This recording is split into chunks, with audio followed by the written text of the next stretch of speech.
Hello everyone, स्वागत है सभी का हमारे यूट्यूब चैनल में। आज के दिन में द्विघात समीकरण का गुणनखंड करना बहुत ही आसान तरीके से सीखने वाले हैं। अगर आपको द्विघात समीकरण का गुणनखंड करने नहीं आता है और वो भी करड़ी वाले का, तो आज की ये वीडियो आपके लिए बहुत ही ज़्यादा महत्वपूर्ण है, क्योंकि आज की इस वीडियो में मैं आपको करड़ी वाले द्विघात समीकरण का गुणनखंड कैसे किया जाता है बहुत ही आसान तरीके से बताने वाला हूं, जिससे आप इस तरह के करड़ी वाले द्विघात समीकरण का गुणनखंड करना बहुत ही आसान तरीके से सीख जाओगे, बशर्ते आप सभी वीडियो के अंत तक जरूर बने रहिएगा। तो चलिए अब हम स्टार्ट करते हैं। जैसे कि हमारा प्रश्न दिया गया है, करड़ी में 3x² प्लस 2x माइनस 8 करड़ी में 3 बराबर 0 को गुणनखंड विधि से हल करिए। तो यहां देखिए, सबसे पहले तो आप सभी जानते होंगे कि जब भी हम लोग द्विघात समीकरण का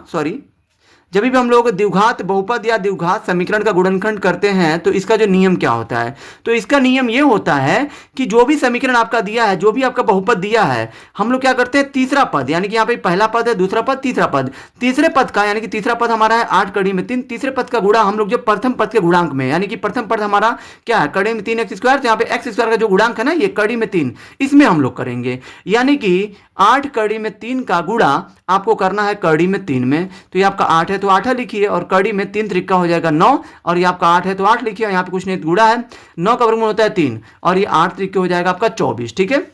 यानी कि 24 हमारा आ रहा है। अब इस 24 का आपको ऐसा दो गुणनखंड करना है जिनको जोड़ने घटाने पे कितना आ जाए, 2 आ जाए, यानी कि मध्य पद प्राप्त हो जाए। नियम यह होता है कि तीसरे पद का गुणा पहले पद में करना है, तीसरे पद का गुणा पहले पद में हमने कर दिया, आया 24। अब जो भी गुणा करने पे आता है, ठीक है, उसका आपको ऐसा दो गुणनखंड लेना होता है जिनको जोड़ने या घटाने पर ये मध्य पद यानी कि दो प्राप्त हो जाए। तो 24 का ऐसा दो गुणनखंड हमारा 6 और 4 होगा, क्योंकि 6 में से 4 जाएगा तो 2 आ जाएगा, और 6 और 4 का गुणा करेंगे तो 24 आ जाएगा। ठीक है, नियम यही होता है, जो भी आप गुणनखंड लोगे उन दोनों का गुणा करने पे ये वाली संख्या, यानी कि जो भी आपका गुणा करने पे मिला है वो आपको मिलना चाहिए, और जो इन दोनों को जोड़ने या घटाने पर मध्य पद मिलना चाहिए। तो जोड़ेंगे तो 6 और 4 10 हो जाएगा, 10 तो चाहिए नहीं हमें यहाँ पे चाहिए 2, तो 2 कैसे मिलेगा, 2 जो है घटाने पे मिलेगा, यानी कि 6 में से 4 को घटाएंगे तो 2 आ जाएगा। तो यहाँ पे आपको लिख देना है कड़ी में 3x² और प्लस 2 कैसे आएगा, जब हम 6 में से घटाएंगे किसको, 4 को, चूंकि यहाँ पे 2 के साथ x है तो 6 के साथ भी x लेंगे और 4 के साथ भी x लेंगे, और माइनस 8 कड़ी में 3 और बराबर में 0 है तो 0 कर लीजिए। अब यहाँ देखिए, अब यहाँ पे आपको करना क्या है, यहाँ पे आपको करना ये है कि यहाँ पे आपको इन दोनों में कॉमन लेना है। तो अब आपके माइंड में आएगा कि कॉमन क्या लेंगे, तो कॉमन हमेशा देखिए, कॉमन हमेशा अगर यहाँ पे कभी भी जब आप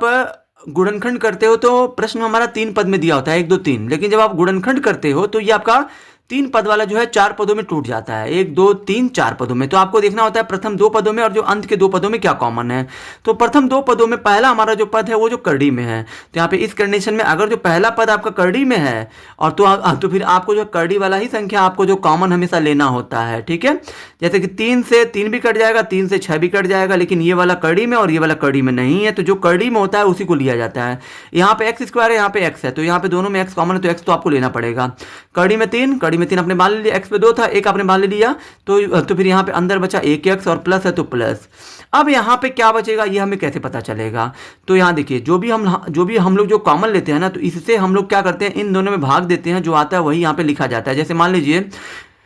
कड़ी में 3x से अगर आप कड़ी में 3x² में आप भाग देखोगे तो क्या होगा, कड़ी में 3 से कड़ी में 3 कट जाएगा, x पे 2 था, 2x है, यहाँ पे 1x है, तो यहाँ पे 2x में से एक x तो कट ही जाएगा, तो बचेगा 1x, तो वही हमने यहाँ पे लिख दिया। अब यहाँ पे कड़ी में 3x से आप जो 6x में भाग दीजिए, तो 6x में हम लोग जो भाग देंगे, 6x में भाग देंगे किससे, कड़ी में 3x से, तो x से x कटेगा, तो ये आपका 6 बटा में कड़ी में 3 हो जाएगा। अब ये 3 से तो भाग चला जाएगा 6 में, लेकिन यहाँ पे 3 के ऊपर करड़ी है, तो ये करड़ी पहले आपको हटाना पड़ेगा, यानी कि हर में अगर जो करड़ी है नीचे, तो करड़ी को हटाने के लिए हम लोग जो है परमेकरण करते हैं, मतलब इसी जो करड़ी की संख्या को उठाकर ऊपर नीचे आपको गुणा कर देना है, जिसको हम लोग परमेकरण कहते हैं। और जो परमेकरण करने से हर से करड़ी हट जाती है, तो 6 का गुणा कड़ी में 3 में करिए, तो आपका 6 कड़ी में 3 और बटे में कड़ी में 3 का कड़ी में 3, तो कड़ी में 9 हो जाएगा, और 6 कड़ी में 3 और बटे में यहाँ पे 9 का वर्गमूल होता है 3, 3 से 6 को हटेंगे 2 बार में, तो यहाँ पे आपका 2 है तो 2 बचा है, कड़ी में 3 है तो 3, यानी कि यहाँ पे आपका बचा है 2 कड़ी में 3। ठीक है, यानी कि इससे जब हमने इसमें भाग दिया तो 2 कड़ी में 3 आ रहा है, और माइनस में 4 और 8 को कौन काट सकता है, तो 4 काट सकता है, क्योंकि 4 से 4 में ही भाग जाएगा, 4 से 8 में ही भाग जाएगा। तो 4 से 4 में भाग दीजिए तो 4 तो हट जाएगा, बचेगा आपका x, तो x लिखिए। ये माइनस और माइनस से भाग दीजिए तो हो जाएगा प्लस, 4 से 8 में भाग दीजिए 2 बार में जाएगा, और कड़ी में 3 तो आपका है, तो कड़ी में 3 आपका रहेगा, और बराबर में आपका 0 तो 0 हो गया। ठीक है, अब यहाँ देखिए, अब यहाँ पे कभी भी गुणनखंड में ये और ये दोनों आपका बराबर, यानी कि दोनों ही कोष्टकों में आपके समान पद समान चिन्ह होना चाहिए। जैसे कि x है तो x है, कड़ी में 2 है, कड़ी में 2 है, प्लस है तो प्लस है। ठीक है, इन दोनों में से अब आपको क्या करना है, एक को लिखना है, यानी कि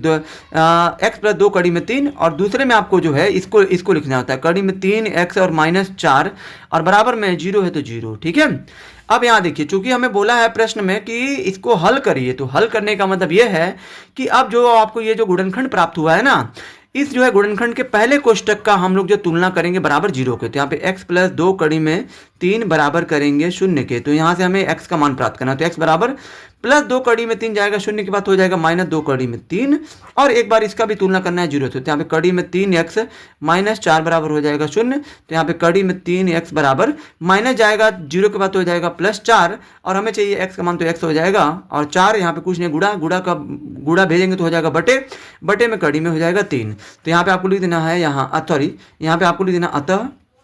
x बराबर ये